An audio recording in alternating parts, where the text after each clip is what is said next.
Hi friends, మీరు ఒకప్పుడు చేసిన పని నేటి మీ జీవితాన్ని నడిపిస్తోంది. మీకు తెలుసా? దాన్నే కర్మ అంటారు. ఈ రోజు మనం మాట్లాడుకోబోయే విషయం చాలా లోతైనది, చాలా పురాతనమైనది, కానీ అదే సమయంలో చాలా ప్రాక్టికల్ గా మన రోజువారీ జీవితం వర్తించేది కర్మ. ఈ యొక్క పదం వింటే చాలు మన మనసులో 1000 ప్రశ్నలు పుడతాయి. కర్మ అంటే ఏమిటి? దేవుడు మనల్ని శిక్షిస్తున్నాడా? మనం చేసిన పాపాలు మనల్ని వెంటాడుతున్నాయా? మంచి చేస్తే తప్పకుండా మంచి జరుగుతుందా? అసలు ఈ కర్మ సిద్ధాంతాన్ని నమ్మాలా వద్దా? ఇవన్నీ మీకు అనిపించాయా? అయితే ఈ వీడియో మీకోసమే. నేను ఈ వీడియోలో ఈ రోజు మీకు కర్మ గురించి అన్ని కోణాల గురించి చెప్తాను. వేదాలు చెప్పింది, భగవద్గీత చెప్పింది, బౌద్ధం చెప్పింది, సైన్స్ చెప్పింది, మరియు అన్నిటికంటే ముఖ్యంగా మీ జీవితంలో కర్మ ఎలా పనిచేస్తుందో కూడా చెప్తాను. అసలు కర్మ అంటే మొదట అర్థం ఏమిటంటే పని చేయడం యాక్షన్ తీసుకోవడం, అంతే. అంత సింపుల్ గా మొదలైంది ఈ మాట. కానీ వేల సంవత్సరాల పాటు మన ఋషులు, తత్వవేత్తలు దీన్ని అన్వేషించారు, దీన్ని లోతుగా తవ్వారు, దీన్ని అర్థానికి విస్తరించారు. ఇప్పుడు కర్మ అంటే కేవలం పని మాత్రమే కాదు. కర్మ అంటే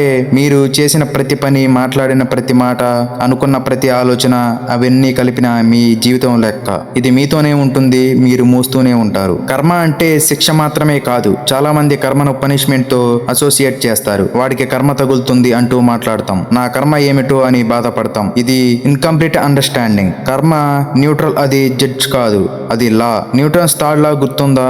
every action has an equal opposite reaction. కర్మ సరిగ్గా అదే. ఇది కాస్మిక్ లా, యూనివర్సల్ ప్రిన్సిపల్. మీరు మంచి పని చేస్తే మంచి తిరిగి వస్తుంది, మీరు చెడు చేస్తే చెడు తిరిగి వస్తుంది. ఇందులో వ్యక్తిగత కోపం లేదు, ప్రతీకారం లేదు, కేవలం బ్యాలెన్స్ ఉంది, కాస్మిక్ బ్యాలెన్స్. ఒక రైతు సీడ్ చేస్తాడు, వేసిన సీడ్ ఏదైతే పండితే అదే. మామిడి వేస్తే మామిడి, వేప వేస్తే వేపే. రైతు పండు చూసి ఆశ్చర్యపోతే నేను మామిడి పండు చేశాను, వేప ఎందుకు వచ్చింది అంటే అది అర్థం లేదు కదా. కర్మ అది. మీరు వేసిన సీడ్ ప్రకారమే మీకు తిరిగి వస్తుంది. మీరు ఏ విత్తనం నాటితే అదే అని మీకు ఇస్తుంది, గుర్తుంచుకో. ఇప్పుడు ఒక ఇంపార్టెంట్ విషయం చెప్తాను. కర్మ 3 స్థాయిల్లో జరుగుతుంది. మొదటిది శారీరక కర్మ. మీరు చేతులతో చేసే పనులు, కొట్టడం, సహాయం చేయడం, దొంగతనం చేయడం, దానం ఇవ్వడం, ఇవన్నీ శారీరక కర్మ. రెండోది వాచిక కర్మ. మీరు మాట్లాడే మాటలు, అబద్ధం, నిజం, దుర్భాష, మంచి మాట, ఓదార్పు మాట, ఇవన్నీ వాచిక కర్మ. చాలా మంది శారీరక కర్మను జాగ్రత్తగా ఉంచుతారు, కానీ మాటల విషయంలో మర్చిపోతారు. ఒక్క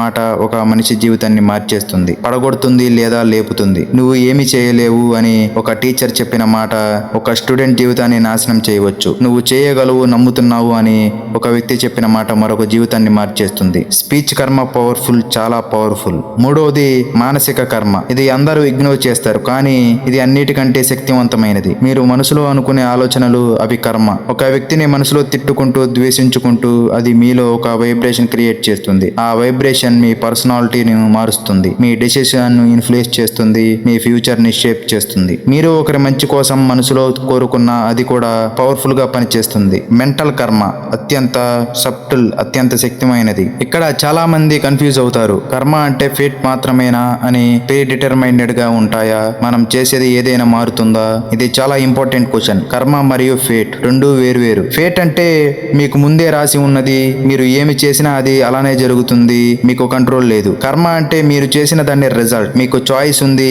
మీరు చాయిస్ తీసుకుంటారు, ఆ చాయిస్ ప్రకారం రిజల్ట్ వస్తుంది. అంటే కర్మ మిమ్మల్ని ఇంప్రెషన్ చేయదు, కర్మ మీకు ఫ్రీడమ్ ఇస్తుంది. నా కర్మ ఎలా ఉంది, నేను ఏమి చేయలేను అనే థాట్ తప్పు. నేను ఇప్పుడు మంచి కర్మ చేస్తే రేపటికి నా జీవితం మారుతుంది అనే థాట్ కర్మ సిద్ధాంతం యొక్క నిజమైన అర్థం. మీరు పాస్ట్ లో ఏమి చేశానో అది మీకు కరెంట్ సిచ్యువేషన్ ఇచ్చింది. మీరు ప్రెజెంట్ లో ఏమి చేస్తున్నారు అది మీకు ఫ్యూచర్ సిచ్యువేషన్ ఇస్తుంది. పాస్ట్ మీరు చేంజ్ చేయలేరు, కానీ ప్రెజెంట్ మీ చేతిలోనే ఉంది, ఫ్యూచర్ మీ రైట్ చేయవచ్చు. ఇదే కర్మ యొక్క ఫ్రీడమ్. ఒక ఇంట్రెస్టింగ్ విషయం చెప్తాను. కర్మ అనే పదం టుడే గ్లోబల్ గా వాడుతున్నారు. ఇంగ్లీష్ లో కూడా కర్మ అని డైరెక్ట్ వాడతారు. What goes around comes around. ఈ ఇంగ్లీష్ పేజ్ కర్మకు అప్రోక్సిమేట్ ట్రాన్స్లేషన్. జస్టిస్ టమిక్లు పాటలో వచ్చింది, టైలర్ స్విఫ్ట్ పాటలో వచ్చింది. కర్మ ఇస్ ఏ బిచ్ అని హాలీవుడ్ మూవీస్ లో వస్తుంది, కానీ వెస్టర్న్ వరల్డ్ లో కర్మని షాలోగా యూజ్ చేస్తున్నారు. వాడికి కర్మ హిట్ అవుతుంది అనే పనిష్మెంట్ వస్తుంది అనే సెన్స్ లో మాత్రమే వాడుతున్నారు. కానీ యాక్చువల్ కర్మ ఫిలాసఫీ చాలా డీప్, చాలా ప్రొఫౌండ్. అది పనిష్మెంట్ సిస్టమ్ మాత్రమే కాదు, అది ఎంటైర్ కాస్మిక్ లా, లైఫ్స్ ఆపరేటింగ్ సిస్టమ్.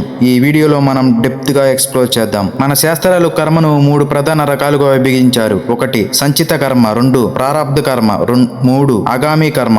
అవి అర్థం చేసుకోవడం చాలా ఇంపార్టెంట్. ఒక ఎగ్జాంపుల్ తో చెప్తాను. ఒక బ్యాంక్ అకౌంట్ పెట్టుకోండి మీ మనసులో. సంచిత కర్మ అంటే మీ జీవితాంతం చేసిన అన్ని కర్మల మొత్తం ఒక బ్యాంక్ అకౌంట్ లో జీవితాంతం జమ చేసిన డబ్బు అన్ని కలిపితే ఆ టోటల్ బ్యాలెన్స్ అనేది సంచిత కర్మ. ప్రతి జన్మలో మీరు చేసే పనులు మంచివైనా చెడ్డవైనా ఈ అకౌంట్ లో జమ అవుతాయి. ఒక జన్మలో మీరు చాలా దానం చేశారు, క్రెడిట్. ఒక జన్మలో మీరు ఎవరికో అన్యాయం చేశారు, డెబిట్. ఇవన్నీ కలిపి బ్యాలెన్స్, సంచిత కర్మ. ఇప్పుడు ఒక ప్రశ్న వస్తుంది, ఇది చాలా పెద్ద బ్యాలెన్స్ కదా, అది అంతా ఒకే జన్మలో ఎక్స్పీరియన్స్ అవుతుందా అని కాదు. ప్రారాబ్ధ కర్మ, ఆ పెద్ద బ్యాలెన్స్ అకౌంట్ నుండి ఈ జన్మకు విత్డ్రా చేసిన అమౌంట్ ప్రారాబ్ధ కర్మ. ఈ జన్మలో మీరు చేసిన ఎక్స్పీరియన్స్ చేయాల్సిన పరిస్థితులు, రిలేషన్షిప్స్, ఛాలెంజెస్, బ్లెస్సింగ్స్ ఇవన్నీ మీ ప్రారాబ్ధ కర్మ ప్రకారం వస్తాయి. ఒక ఫ్యామిలీలో పుట్టడం, ఒక దేశంలో పుట్టడం, ఒక పర్టికులర్ బాడీలో పుట్టడం, ఒక సర్టెన్ సెట్ ఆఫ్ సర్కమ్స్టాన్స్ తో స్టార్ట్ అవ్వడం, ఇవన్నీ ప్రారాబ్ధ. ఇది మీరు చేంజ్ చేయలేరు. అయ్యో నేను పూర్ ఫ్యామిలీలో ఎందుకు పుట్టాను, ఇది ప్రారాబ్ధ.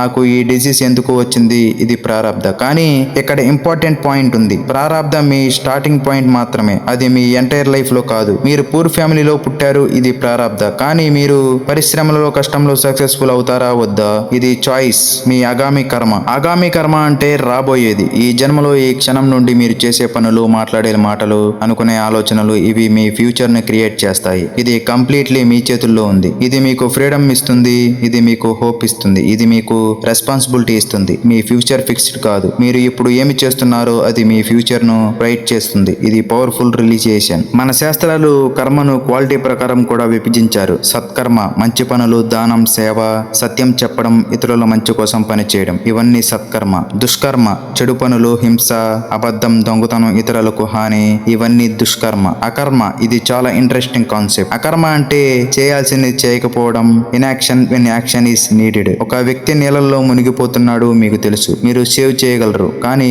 మీరు చేయలేదు, ఇది అకర్మ. ఇది దుష్కర్మతో సమానం. ఒక ఇంజస్టిస్ జరుగుతుంది, మీకు తెలుసు, మీరు మాట్లాడగలరు కానీ మీరు మాట్లాడలేదు, ఇది అకర్మ. నేను ఏమీ చేయలేదు కదా, నాకు ఏమీ కర్మ లేదు అని అనుకుంటే తప్పు. సైలెన్స్ కూడా యాక్షన్, ఇన్యాక్షన్ కూడా కర్మ క్రియేట్స్. గుర్తుంచుకో. ఇప్పుడు ఒక అత్యంత ఇంపార్టెంట్ కాన్సెప్ట్ కి వస్తాం. నిష్కామ కర్మ. నిష్కామ కర్మ అంటే కోరిక లేనిది, డిజైర్లెస్. నిష్కామ కర్మ అంటే ఫలితం ఆశించకుండా చేసే పని. ఇది భగవద్గీత యొక్క సెంట్రల్ టీచింగ్. మనం సాధారణంగా పని చేసేటప్పుడు నాకు ఏమి వస్తుందో అని అనుకుంటాం. దానం చేసేటప్పుడు పుణ్యం వస్తుంది అని, సహాయం చేసేటప్పుడు వాళ్ళు రేపు నాకు సహాయం చేస్తారు అని, వర్క్ చేసేటప్పుడు ప్రమోషన్ వస్తుంది అని. ఇది కర్మ, మంచి కర్మ అయినా ఇందులో ఎక్స్పెక్టేషన్ ఉంది. కానీ నిష్కామ కర్మ వేరు. ఫలితం ఆశించకుండా, రిటర్న్ యాక్సెప్ట్ చేయకుండా సింప్లీ మంచి చేయడం, ఇది నిష్కామ కర్మ. ఇది అచీవ్ చేయడం కష్టం, చాలా కష్టం. కానీ ఇది అచీవ్ చేసిన వ్యక్తి కర్మ బంధం నుండి ఫ్రీ అవుతాడు. ఇది మనం తర్వాత డీటెయిల్ గా మాట్లాడదాం. మన వేదాలు ప్రపంచంలో అత్యంత పురాతనమైన టెక్స్ట్స్.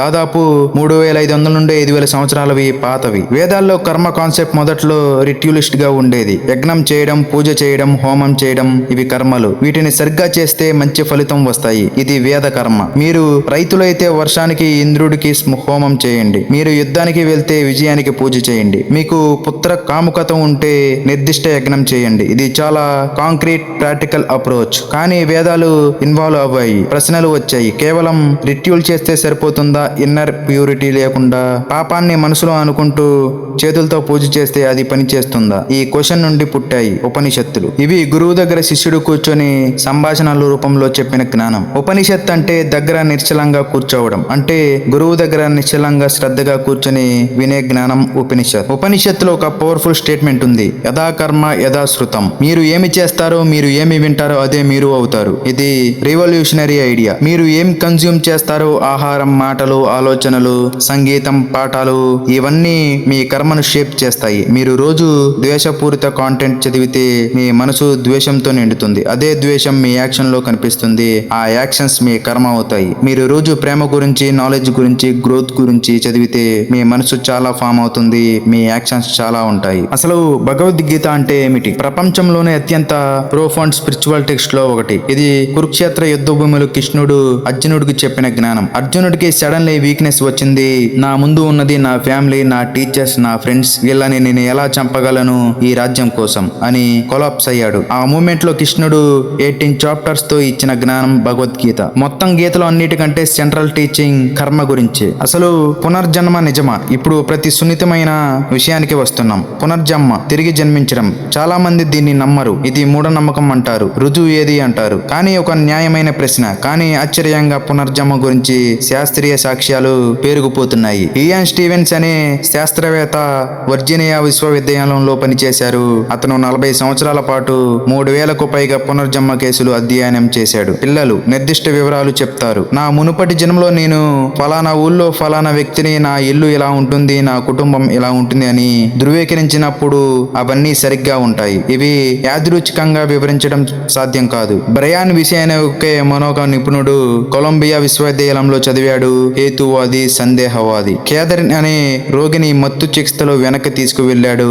కేథరిన్ తన మునుపటి జన్మను వివరించింది. అందులో వీస్ యొక్క మరణించిన కుమారుడిని గురించి అతనికి మాత్రమే తెలిసిన వ్యక్తిగత వివరాలు చెప్పింది. వీస్ పూర్తిగా కదిలిపోయాడు. మెనీ లైవ్స్ మెనీ మాస్టర్స్ పేరిట పుస్తకం రాశాడు. ఆ పుస్తకం ప్రపంచవ్యాప్తంగా అమ్ముడవుతుంది. మీరు ఈ వీడియో స్టార్ట్ నుంచి చివరి వరకు చూశారు. ఇది ఒక చిన్న విషయం కాదు. చాలా మంది వీడియో మధ్యలో వదిలేస్తారు. మీరు వదలలేదు అంటే ఈ జ్ఞానం మీకు నిజంగా అవసరమైనది. ఈ ఆత్మ దీన్ని వినాలనుకుంది. కర్మ మీకు వ్యతిరేకంగా పనిచేయడం లేదు. కర్మ మీతో పనిచేస్తుంది. మీరు ఏమి చేశారో అది మీరు. మీరు ఇప్పుడు ఏమి చేస్తున్నారో అది మీరు. మీరు రేపు ఏమి చేయబోతున్నారో అది కూడా మీరే. ఈ క్షణం మీ చేతిలో ఉంది. ఈ క్షణాన్ని జాగ్రత్తగా వాడుకోండి. మంచి ఆలోచించండి, మంచి మాట్లాడండి, మంచి చేయండి. ఇది కర్మ, ఇది జీవితం, అదే మీరు. నేను చేయగలను, నేను మారగలను, నేను మంచి కర్మ చేయగలను. ఈ 3 వాక్యాలను ఈ రాత్రి మీ మనసులో మోయండి. ఈ వీడియో నచ్చితే లైక్ చేయండి, షేర్ చేయండి. ఇలాంటి మరిన్ని వీడియోస్ కోసం మన ఛానల్ని సబ్స్క్రైబ్ చేయండి. ఇలాంటి మంచి వీడియోతో మళ్ళీ కలుద్దాం. Thank you.